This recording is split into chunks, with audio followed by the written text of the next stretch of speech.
Hello and अस्सलाम वालेकुम everyone, कैसे हैं आप सब। उम्मीद है कि सब ठीक ठाक होंगे और बहुत खुश होंगे। उम्मीद है कि ईद की तैयारियां ज़ोरों शोर से जारी होंगी। तो बस कहीं पे सफाइयां और कहीं पे शॉपिंगें जारी होंगी। तो मैं जी रात तो गई थी शॉपिंग पे और रात को काफ़ी लेट आए और सहरी करने के बाद ना मैंने कोई काम किया ना कुछ, ना मैंने बर्तन धोए। मतलब बहुत थक गई थी। बस सहरी बनाने के बाद फ़ौरन से मैं सो गई और सुबह उठते साथ ही फिर जो काम स्टार्ट किए थे 11 बजे के करीब या 12 बजे के करीब इस तरह से टाइम था। तो उठते साथ ही फिर इतने सारे काम थे। मैं सबसे पहले मशीन लगा ली, बेडशीट कंफर्टर इस तरह से। मैंने कहा पहले ये वाला धो के साइड पे करूँ ना, और मतलब ईद की सफाइयों में ये वाला भी काम शामिल होता है। पट्टे तो मैंने इस बार पहले ही धो लिए थे जब पेंट करवाया। तो बस जितना भी आप करो ना कि इस बार काम नहीं है, काम तो निकल ही आते हैं, कोई ना कोई थोड़े थोड़े वो हम अपने लिए खुद निकालते हैं। तो इस बार तो मैंने अपने आप से वादा किया है कि चांद रात वाले दिन मैंने कोई काम नहीं निकालना, सिर्फ और सिर्फ एक मीठा बनाना है या अपनी मेहंदी शद्दी लगानी है बस। क्योंकि चांद रात वाले दिन हम इतना काम कर लेते कि थक हार के फिर सारा दिन सोते हैं अगले दिन, ऐसा ही है ना। और प्लीज़ स्टॉप सेइंग कि मैं मैच्योर हो गया हूँ, इस बार ईद पे वो वाली फीलिंग नहीं आ रही, ये है वो है।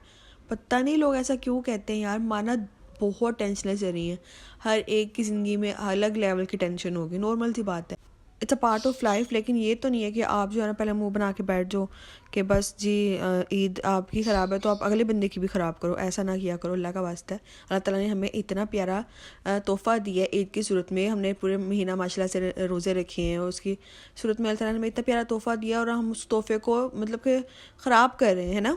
तो इस बार अपने आप से हर कोई वादा करे कि इस ईद पे आपने रोना नहीं है, इस ईद पे आपने सोना नहीं है, जो मर्ज़ी हो जाए। क्योंकि रोते तो हम पता नहीं किस भी वजह से हों, लेकिन हम सोते इस वजह से ज़रूर हैं कि हम लोग एग्जाइटी में या डिप्रेशन में होते हैं, हम उस चीज़ का मुकाबला नहीं कर सकते और हम बस सो जाते हैं कि दिन गुजर जाए, टाइम गुजर जाए, जो कि बिल्कुल गलत है। ये टाइम वापस नहीं आना। तो अच्छे से हर टाइम गुजार लें, हर लम्हा गुजार लें। पता नहीं अगली ईद पे कौन है कौन नहीं है, ऐसा ही है ना। तो बस अपने आप से वादा करें इस बार की अपनी अच्छी अच्छी ईद गुजारनी है, अच्छा तैयार होना है, प्यारे प्यारे कपड़े पहनने हैं। ज़रूरी नहीं होता कि नए कपड़े ही हों, अच्छे कपड़े, साफ़ सुथरे कपड़े पहन के तैयार हो के और अपनी प्यारी प्यारी पिक्स लें। हमने तो पिक्स लेना भी छोड़ दिया है। पहले था रोला मोबाइल नहीं है, मोबाइल है तो हम पिक्स नहीं लेते। तो ईद मुबारक को सिर्फ ईद मुबारक कहना ही नहीं है, बल्कि आपने इसको अपने लिए मुबारक करना भी है और खुश होना है। और ये नहीं कि एक्टिंग नहीं करनी, बल्कि दिल से खुश होने की कोशिश तो कर सकते हैं ना, और सिर्फ अपनी खातिर।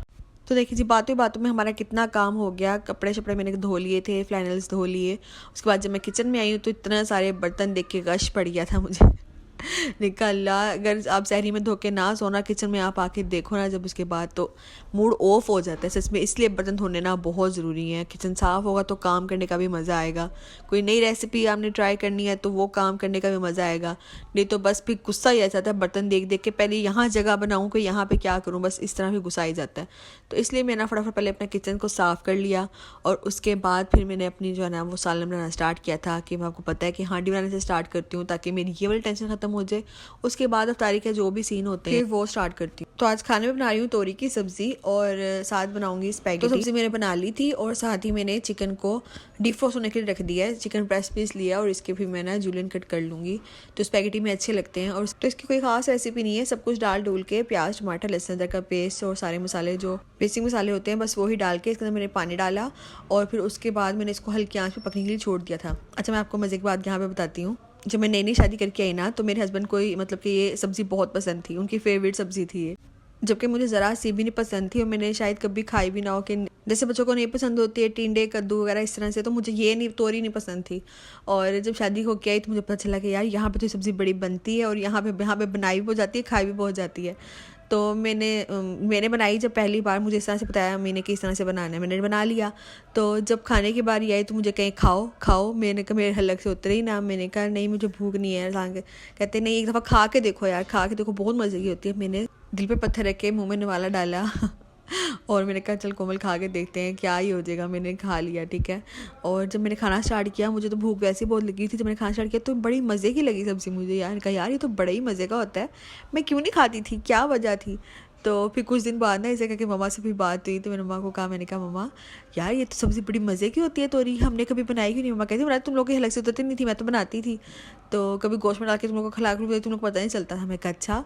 तो कहने का मकसद ये कि जो चीज़ आपको ना पसंद हो ना वो आपके आगे आती है, और वक्त और हालात के साथ आप उस चीज़ के साथ डील करना भी सीख ही जाते हो। तो खैर अब मैं आ गई थी अपने रूम में, और मैं कहा चलो जल्दी से ना बेडशीट बिछा लेती हूँ, क्योंकि किचन में चली गई थी फ़ौरन कपड़े वॉश करने के बाद, तो कमरे में आने का मौका ही नहीं मिला और बेडशीट बिछाने से की, इसलिए अब जल्दी से बेडशीट निकाली है और बेडशीट बिछा के फिर मैं पिलो कवर डालने लग गई। और उसके बाद फिर मैंने कहा जल्दी से डस्टिंग कर लेती हूँ, क्योंकि टाइम बहुत हो रहा था, जोहर की नमाज का टाइम ख़त्म हो रहा था।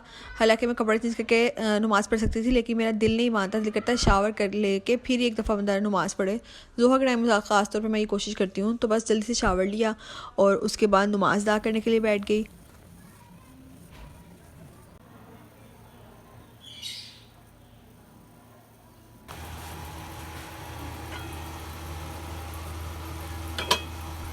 तो किचन में आ गई थी वापस, और देखें पानी ऑलमोस्ट खुश्क हो चुका है, हमारे काफ़ी सारे काम भी होते रहे, खुद ब खुद हांडी भी हमारी बनती रही। तो बस अब साइड पे मैंने स्पैगेटी का पानी बॉयल करने लग दिया था, थोड़ा सा नमक डाला और साथ ही थोड़ा सा ऑयल डाल दिया है, और यहाँ पे इसका पानी अच्छे से खुश्क कर लिया है। तो साथ ही मैं इसमें ऑयल डाल के भून लूँगी, और दूसरी साइड पे हम क्या करेंगे, स्पैगेटी की जो चिकन है ना उसको हम रेडी कर लेंगे। कम से कम आधे घंटे के लिए मैरिनेट करके लास्ट में रखें, बहुत ही मज़े का फ्लेवर आएगा इसमें। और बहुत ही सिंपल और इजी रेसिपी आपके साथ शेयर कर रही हूँ, वाइट सॉस पास्ता है, चिकन वाइट सॉस पास्ता की, और ये बहुत जल्दी बनने के तैयार होता है। बस ये चिकन आपने रेडी करके रखा हो ना, मैरिनेट करके रखा हो, तो कम से कम आधा घंटा आप बस इसको रेस्ट देंगे, उसका फ्लेवर बहुत इनहेंस होके आएगा।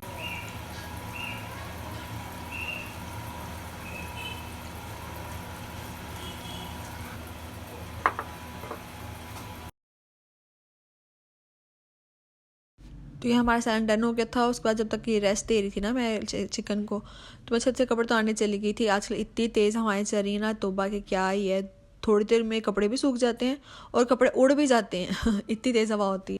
तो बस कपड़े उतार के ले आई थी और उसको रख दिया मैंने कमरे में। मैंने कहा अब रात को आराम से फोल्ड करूँगी बैठ के सुकून से। तो सब चिकन को हमने डाल दिया है फ्राई पैन में, और थोड़ा सा पानी डाल के इसको कवर करके पकने के लिए छोड़ देंगे। जैसे ही पानी ड्राई होगा तो हमारा चिकन रेडी हो जाएगा।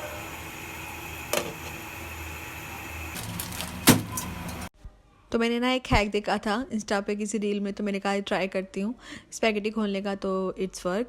और बस इसको हम स्पैगेटी को बॉईल होने के लिए रख देंगे, और तकरीबन 6 से 7 मिनट तक हम इसको निकाल लेंगे, और हमारी ऑलमोस्ट डन हो चुकी है। बहुत ज़्यादा पकाने से ना ये बहुत ज़्यादा नरम हो जाती है, जिसकी वजह से वो मज़ा नहीं आता। स्पैगेटी हो या पास्ता कोई भी, बिल्कुल एक हल्की सी कनी जब रह जाए ना उसको उतार लिया करें, क्योंकि थोड़ा सा दोबारा भी पकती है ना जब हम बाकी चीज़ें ऐड करते हैं इसमें।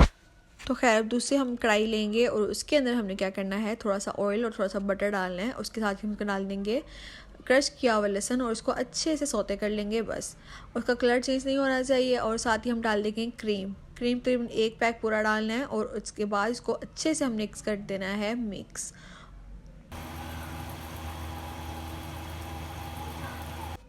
फिर हम डाल देंगे इसके अंदर दूध, तकरीबन 1 पैक इसके अंदर मैं दूध का डाल रही हूँ। अगर मुझे ज़रूरत लगेगी तो मैं थोड़ा सा दूध और बाद में ऐड कर दूँगी। तो फिर उसके बाद हमने इसके अंदर डालना है चिकन क्यूब, अगर चिकन पाउडर आपके पास तो वो भी डाल सकते हैं, चिली फ्लेक्स, नमक, ओरिगेनो, और मिक्स हर्ब्स आपके पास है तो वो, थीम है तो वो आप कोई भी इसमें ऐसे हर्ब्स डाल सकते हो। और साथ ही इसमें वाइट पेपर भी जाएगी। और अच्छे से इसको मिक्स करने के बाद आपने इसके अंदर मोज़रेला चीज़ या कोई भी चटर चीज़ जो भी आपके पास चीज़ पड़ी हो वो उसके अंदर डाल। मैंने दोनों मिक्स करके रखी होती हैं, इसको अच्छे से ग्रेट करके ना मैं फिर फ्रीज़ कर देती हूँ, और जब मुझे चाहिए हो तो मैं इस तरह से इसको स्प्रिंकल कर देती हूँ। तो बस ये चीज़ डालने के बाद इसका टेक्सचर आपने इस तरह से रखना है कि मतलब बहुत ज़्यादा ना गाढ़ा हो ना पतला हो। तो बस उसके बाद अंदर से डाल देंगे हम स्पैगेटी बॉईल की हुई, और जो स्पैगेटी ना थोड़ी ज़्यादा लगी थी मैं थोड़ी सी निकाली थी, और अगले दिन मैंने उसके रोल्स बनाए थे स्पैगेटी रोल्स, वो आपके साथ मैं नेक्स्ट रेसिपी शेयर करूँगी। बहुत ही मज़े के रोल्स बने थे वो भी। बस फिर स्पैगेटी के डालने के बाद हमने चिकन ऐड कर दिया, और उसके बाद थोड़ा सा मैंने चिकन रख लिया था, वो ऊपर से ना गार्निशिंग के लिए रखेंगे, तो बहुत ही मज़े का ऐसे लुक आती है देखने में, बहुत ही प्यार लग रहा था। और ऐसे एक पुदीना का मैं छोटा सा पत्ता लगा दिया, तो इससे और लुक इन्हेंस हो रही थी। तो कैसी लगी आपको मेरी आज की वीडियो, मुझे कमेंट बॉक्स में लाजमी बताइएगा। और अगर आपको मेरी वीडियोज़ पसंद आती हैं तो प्लीज़ लाइक शेयर कमेंट किया करें। तो बस अफ्तारी का टाइम हो गया था, यहाँ पे हमारी स्पैगेटी भी डन हो गई, यहाँ मैं साइड पे रोल्स बना रही थी। और ये अफ्तारी हमारे नेबर्स की तरफ से आई थी, वही दिखा रही हूँ। और देखें साथ साथ मैंने बर्तन सारे वॉश कर लिए, और तकरीबन बस ये देश की रह गई थी, बाकी सब वॉश हो गए। और बस लास्ट काम रह गया था टैंक बनाने वाला, वो मेरे हस्बैंड बना रहे थे। तो बस अब मैं दस्तरखान लगा लूँगी और फिर मिलजुल के हम अफ्तारी करेंगे। तो बस आज का व्लॉग यहीं पे एंड करते हैं, इस दुआ के साथ एंड करते हैं कि अल्लाह बरकत दे हमारे खानों में, हमारे रिस्क में, हमारे जायकों में, और हमारे कमाने वालों की खैर करें। आमीन सुम आमीन। तो चले मिलती हूँ आपसे नेक्स्ट वीडियो में नए व्लॉग के साथ। तब तक के लिए अल्लाह हाफिज़।